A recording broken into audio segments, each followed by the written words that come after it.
Welcome back to the Smash parody roster, but more specifically, a remaster of the second episode of the Super Smash Crew podcast. I'm AJ, and this video will be a massive overhaul of that video, the story of how Super Smash Lesbians came to be. The production of the second episode for Smash Crew was heavily rushed. I had just 1 month to churn out a 10 to 15 minute long podcast for a class assignment, and at first I thought it would be nothing.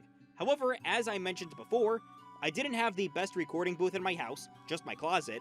My microphone wasn't terrible, but you still could hear echoes, and the biggest factor of all was not writing scripts. If you go back to those earlier videos, ideas and concepts are thrown all over the place, and the second episode was the worst contender.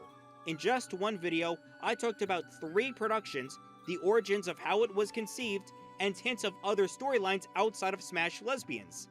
Not surprisingly, this project was the lowest grade I got in the class, a low 80s. A fine grade to some, but demotivating for me. This time, I'm setting things right and making a video that many will understand. January 2016, the start of a brand new year and potential ideas for Shareverse. Though it was a bit sad to say goodbye to 2015, in the end a lot of things were wrapped up. Rosalina had been defeated, the SkypeNet war was a victory, Coral and Subcoral Knights had been pulling in the numbers, and I definitively closed the book on Super Smash Crew. By the 12th of the month, the Wild and Crazy Gaide storyline had came to a close. For more info on that, I made a whole video on it. The basic rundown was that in the end, a group of Disney employees was able to prevent the destruction of their studio through a loophole in the deed. Though for one of the members, Zero came to notice several Neo-Disney members and their, how you say, progressive relationships. The next morning, he calls up myself OC, who was on the train to school. AJ had been close with the Mega Man family when Rock was infected with the Mega Man curse for Smash 4 the year prior. Anyway, the two chat a bit, and Zero ends by saying that there has been an increase in lesbian Astro Souls in media, before AJ rightfully hangs up, not thinking too hard on it.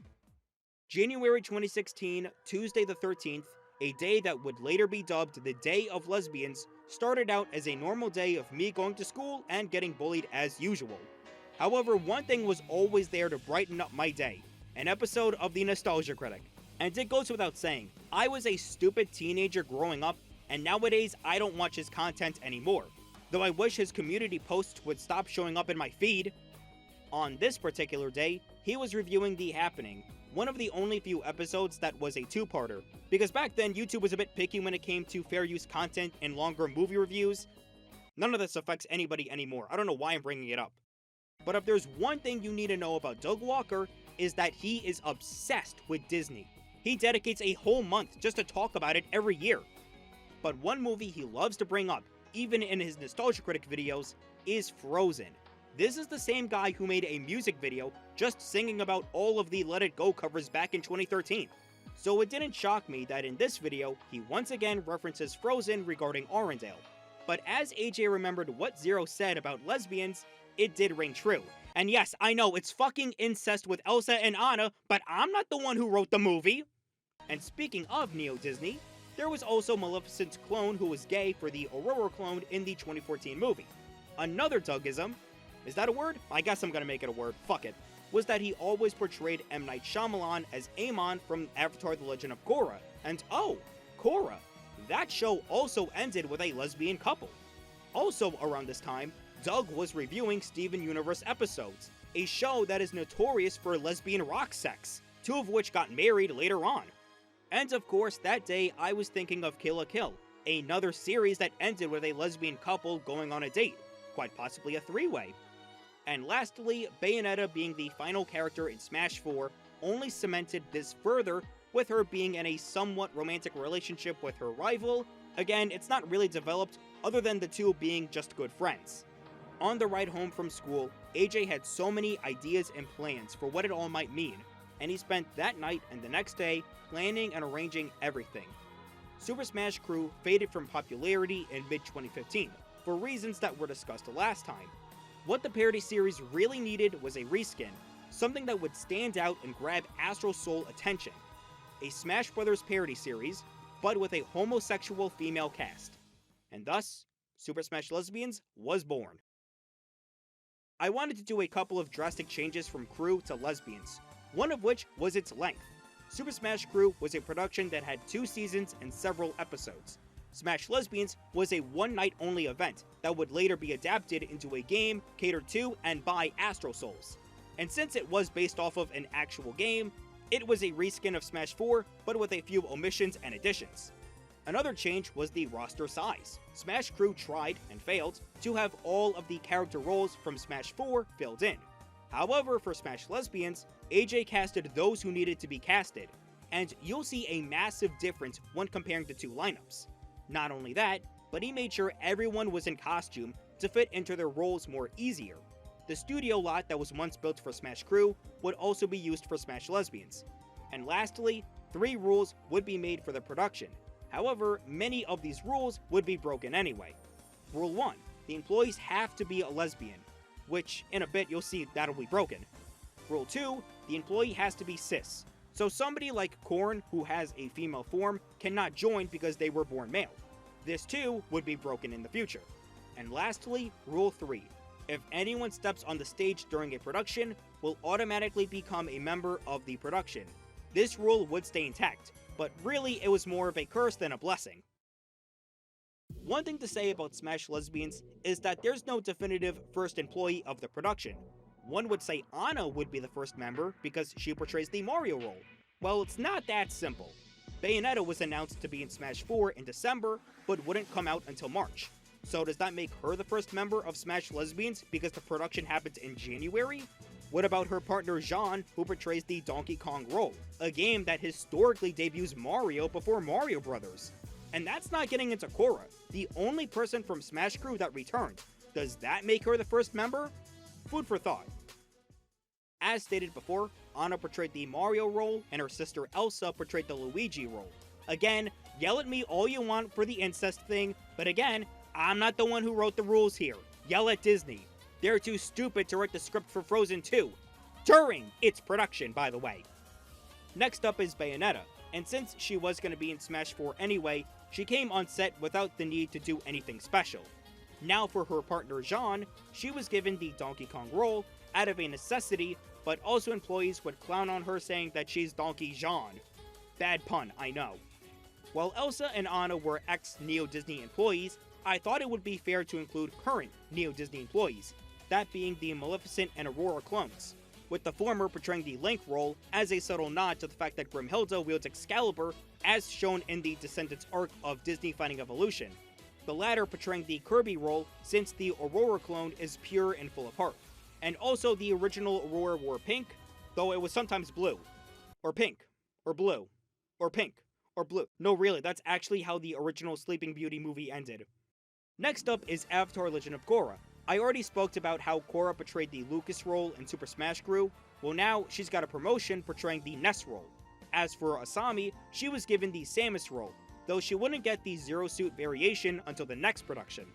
Kill la Kill was one of the 2 animes I really got into in 2015, so it was fitting to put Ryuko and Mako in Smash Lesbians with Satsuki as an added bonus.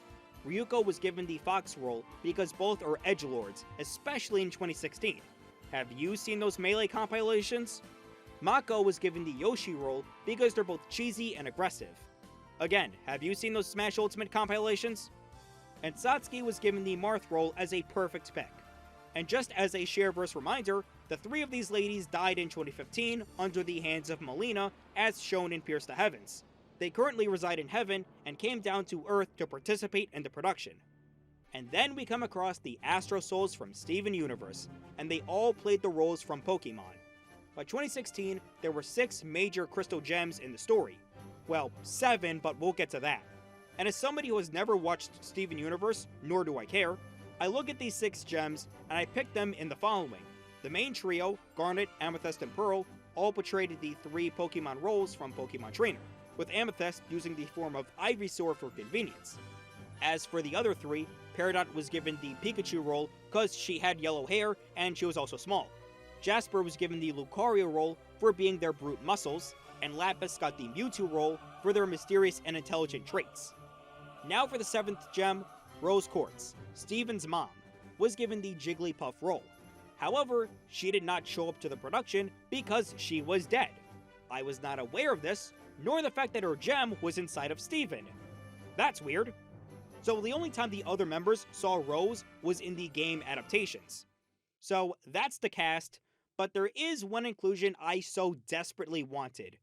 If you recall last time, there wasn't a consistent final boss to Super Smash crew, nor anyone portraying the role of Master Hand. AJ always had to use Daemon because he was someone that they could always rely on, but many people didn't like him, and his botched inclusion in Digimon 02 didn't do him any favors. So for Smash Lesbians, it was decided to have a Master Hand parallel.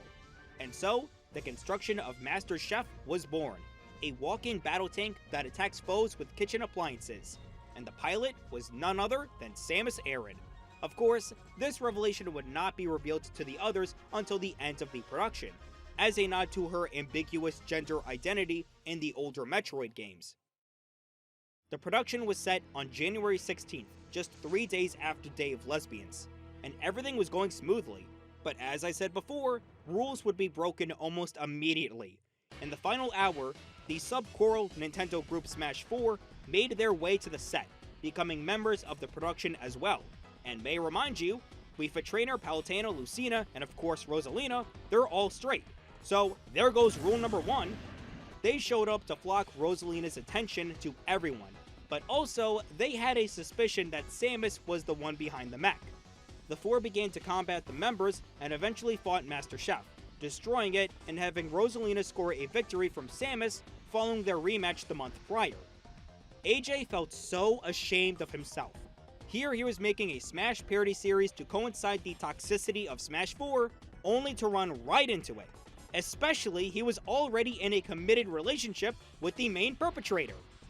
However, a lot of the Astro Souls that tuned into the live stream loved the event from start to finish, and the game adaptation was pretty good. It was only a matter of time before a sequel was in the works. Whenever I look back at the original video, I shake my head with various ways on how I could make it better, but with the limitations of the class, I wasn't able to express those creative choices. That's why I want to make sure that this video will be able to fill in more context using imagery and links to past videos to make the story tighter. Next time, the roster continues to grow with the inclusion of a few more newcomers in Super Smash Lesbians Melee.